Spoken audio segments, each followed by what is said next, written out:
Bienvenidos y bienvenidas a este segundo eje de actualización dentro del Plan de Formación y Selección construido por el Instituto de la Judicatura Federal en coordinación por la Unidad de Implementación de la Reforma Constitucional en materia de justicia laboral.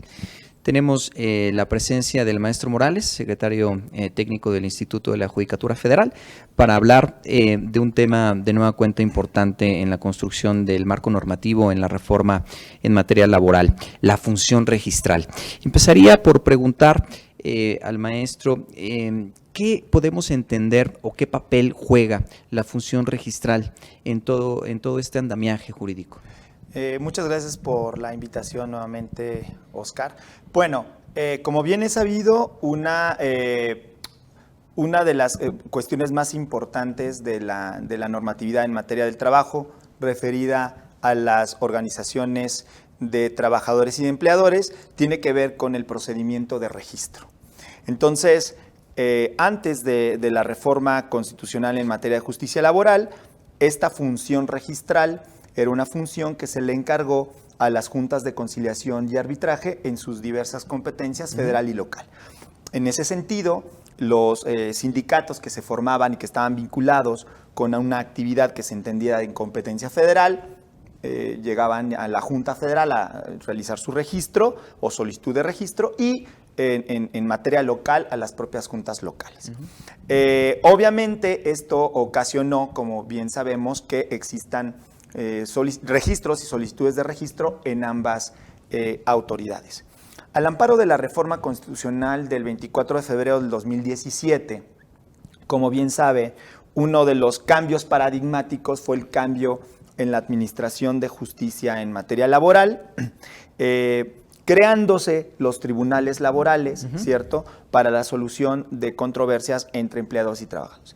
Pero aun cuando la reforma constitucional en materia de justicia laboral se llama de justicia laboral, es muy importante recalcar que en el contenido propio de la reforma hay una serie de normas y ordenanzas que están íntimamente vinculadas con el derecho colectivo del trabajo y, obvio, con el reconocimiento y con el fortalecimiento de las libertades sindical, de sindicación y reconocimiento efectivo de los contratos colectivos de trabajo. Y en ese sentido, la reforma constitucional cambia de igual manera paradigmáticamente para indicar que la función registral, esta que tenían encargadas las juntas federal y locales de conciliación y arbitraje, ahora sean llevadas única y exclusivamente por un organismo descentralizado. Es decir, se va a concentrar la función registral en este órgano descentralizado federal que, como bien sabemos hoy en día, a la luz de la reforma a la Ley Federal del Trabajo, se conoce como el Centro Federal de Conciliación y Registro Laboral. Luego, entonces, esta función conciliatoria tuvo este cambio paradigmático de, si me permiten el término, de federalización, es decir, de tal manera que al amparo de la reforma constitucional, todos y cada uno de los procedimientos que entrañen el registro de las organizaciones de trabajadores y empleadores, de los contratos colectivos de trabajo, de los reglamentos interiores de trabajo y de todos los actos administrativos relacionados a estos, serán conocidos y resueltos por este Centro Federal de Conciliación y Registro Laboral. Ok, una de las estructuras importantes de este plan de formación y selección ha sido siempre el dotar a los participantes de los contextos o de las plataformas mediante las cuales se desarrolla algo. Es decir, no hemos querido plantear solamente normas o un articulado, sea a nivel constitucional o sea a nivel de la norma secundaria, sino que precisamente se sepa cómo ha sido o cómo se fraguó cada uno de los elementos constitutivos de esta gran reforma. En ese sentido, me gustaría preguntarle cuál es quizá algún precedente o algún antecedente internacional que descansa ya o que se materializa en la función registral. ¿Qué está detrás de? Bueno, me parece que tu pregunta es muy, muy importante porque siempre es necesario conocer no solo el contexto nacional, sino también el internacional para comprender un poco más la razón de ser de la propia norma, ¿cierto?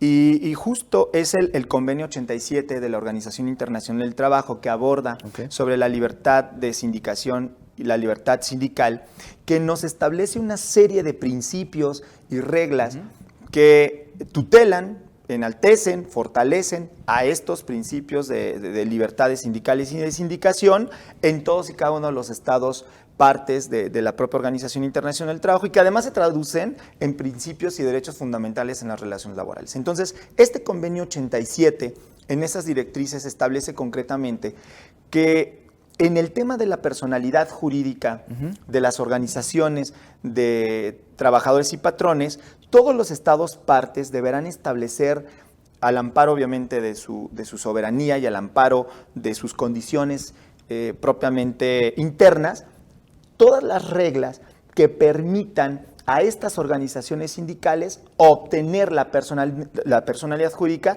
sin que se menoscabe, ¿cierto?, a la libertad sindical y a la libertad de sindicación. ¿Qué quiero decir con ello? Quiero decir que el tema del registro al amparo de los instrumentos internacionales es un tema importante, pero es un tema importante como requisito de forma. Es decir, es un requisito que no le va a dar nacimiento a las organizaciones de trabajadores y patrones, sino es un requisito que se debe cumplir para que surta efectos o de alguna manera la personalidad jurídica de estas organizaciones tenga eficacia. ¿Cierto?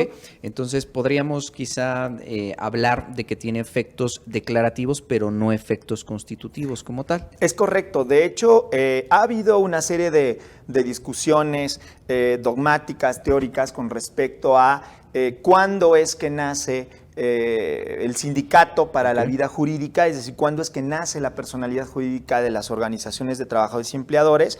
Y creo que la ley es muy coherente con los principios que establece no solo la propia Constitución Política, porque la propia Constitución Política establece en el artículo 123 esta posibilidad, esta facultad, este derecho que tienen los trabajadores y empleadores de unirse ¿no?, para formar sindicatos, asociaciones profesionales, etcétera. Así lo dice, palabras más, palabras menos el texto constitucional. Entonces, desde la propia Constitución y desde el propio Convenio 87 se establece justamente este derecho que tienen de organizarse, de unirse en defensa de sus respectivos intereses, y que una vez que se manifieste ese deseo y esa voluntad de unirse, ¿no?, como requisito propiamente de fondo, porque además el principio de unidad del sindicalismo implica fácticamente que trabajadores y patrones deseen coaligarse, ¿no?, para crear una organización sindical. Entonces, al amparo de ese principio de unidad, al amparo de la normatividad constitucional e internacional a la luz del convenio 87, estas organizaciones de trabajadores y patrones, al manifestar justamente esta voluntad de quererse unir, se constituyen. Y en ese sentido nace para la vida jurídica la propia organización. Luego entonces el requisito de fondo es que sea o que exista esa manifestación de voluntad y que se unan para formar esta organización. Y después vendría, Oscar, el requisito formal del registro para que surta plenamente sus efectos. Pero es importante hacerle notar a todos que estos requisitos, que además son requisitos que, claro, las organizaciones deberán cumplir para obtener el registro y que la autoridad deberá verificar, ¿no?, para efectos de otorgarlo, no son requisitos que limitan la libertad de las organizaciones sindicales, ¿cierto? Es decir, el registro, a la luz de la legislación mexicana, se entiende como un procedimiento administrativo en el que la autoridad únicamente, lo dicen ciertos criterios inclusive de la Corte, tendrán únicamente la potestad de llevar como una especie de checklist, si me permiten la expresión, ¿cierto?, de que las organizaciones de trabajadores y patrones cumplieron con ciertos requisitos, pero de ninguna manera se va a poner en entredicho la libertad que tuvieron para manifestar su voluntad de unirse. Es decir, el registro para el efecto de nuestra legislación nacional nunca deberá entenderse como un obstáculo para que las organizaciones sindicales se coaliguen, se reúnan. Únicamente es una norma de forma, ¿cierto?, para que se verifique, se revise que cumplieron con esos requisitos y ya. De hecho, en el mismo procedimiento ahora registral, como una actividad novedosa, Oscar, se establece que la autoridad tendrá la posibilidad de prevenir, por ejemplo, a los solicitantes del registro en caso de advertir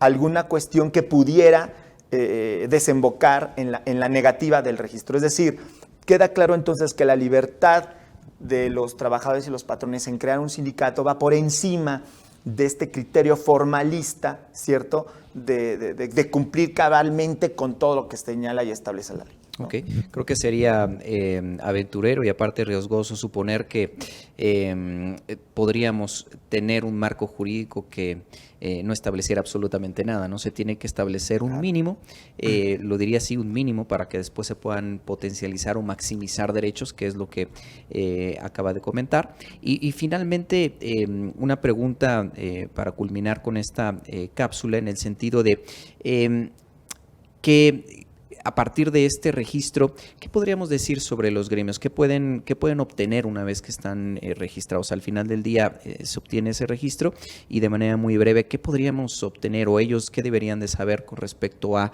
los frutos que van a obtener con el registro?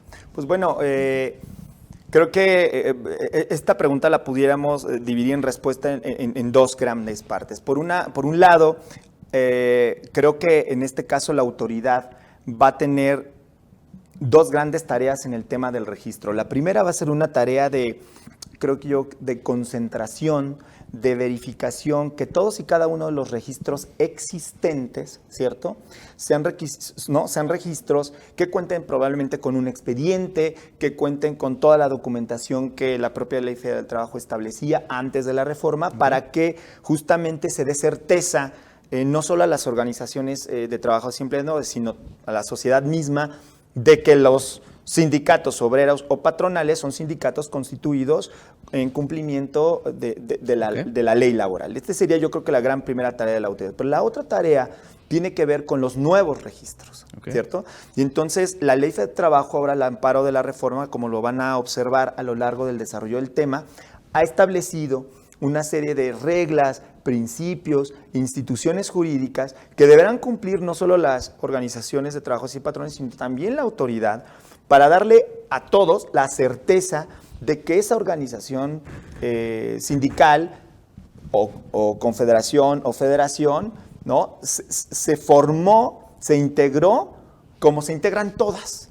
Y cómo se van a formar todas. Y entonces, en esta segunda gran actividad, la autoridad, por supuesto, llevará a cabo el procedimiento que establece la ley, expedirá, por supuesto, las constancias de registro, cumpliendo con el contenido que señala la propia normatividad, pero también en esta función registral estará la solicitud, por ejemplo, de registrarse los cambios o las modificaciones que se hagan, por ejemplo, a las directivas de los sindicatos. Sí. Y entonces, llevar también este segundo gran eje de registro que tenía que ver con lo que conocemos como toma de nota, ¿no? Y entonces, las autoridades, en este caso, en la función registral, tendrán la encomienda de ordenar, concentrar la información, hacerla transparente, hacerla accesible a todo el público que la solicite, porque también hay muchas obligaciones en materia de transparencia que debe cumplir la autoridad para que todos estemos en la misma, digamos, en la misma calidad de gente o de personas enteradas del propio procedimiento. Perfecto. Pues bueno, agradecemos al maestro Morales de nueva cuenta por su valiosa participación e invitamos a ustedes para que hagan una reflexión sobre lo vertido en esta cápsula. Muchas gracias.